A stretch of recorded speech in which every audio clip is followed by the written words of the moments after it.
day 5 in India and I'm already hospitalized. Yep, there I was in some rural government.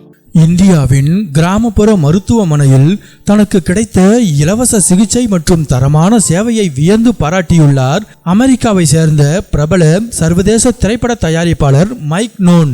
இது தொடர்பான அவரது சமூக வலைதள பக்க பதிவு தற்போது சமூக வலைதளங்களில் வைரலாக பரவி வருகிறது.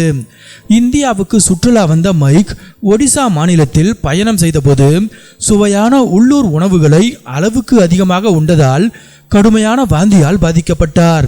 சுமார் 12 மணி நேரத்திற்கும் மேலாக 15 நிமிடங்களுக்கு ஒரு முறை வாந்தி எடுத்ததால் உடல்நிலை மோசமடைந்து ஒடிசாவில் உள்ள ஒரு கிராமப்புற மருத்துவமனையில் அனுமதிக்கப்பட்டார்.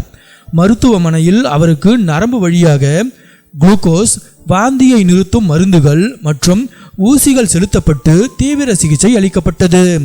சிகிச்சைக்கு பின் குணமடைந்த மைக் மருத்துவமனையில் இருந்த தனது அனுபவத்தை நகைச்சுவையாக பகிர்ந்து கொண்டார். இது இந்திய உணவால் வந்த ஃபுட் பாய்சன் அல்ல. உணவு மிகவும் ருசியாக இருந்ததால் நானே பேராசையில் அளவுக்கு அதிகமாக உண்டுவிட்டேன் என்று தெளிவுபடுத்திய அவர் அமெரிக்காவின் மருத்துவ கட்டணத்தையும் இந்தியாவின் இலவச சேவையையும் ஒப்பிட்டு பேசினார்.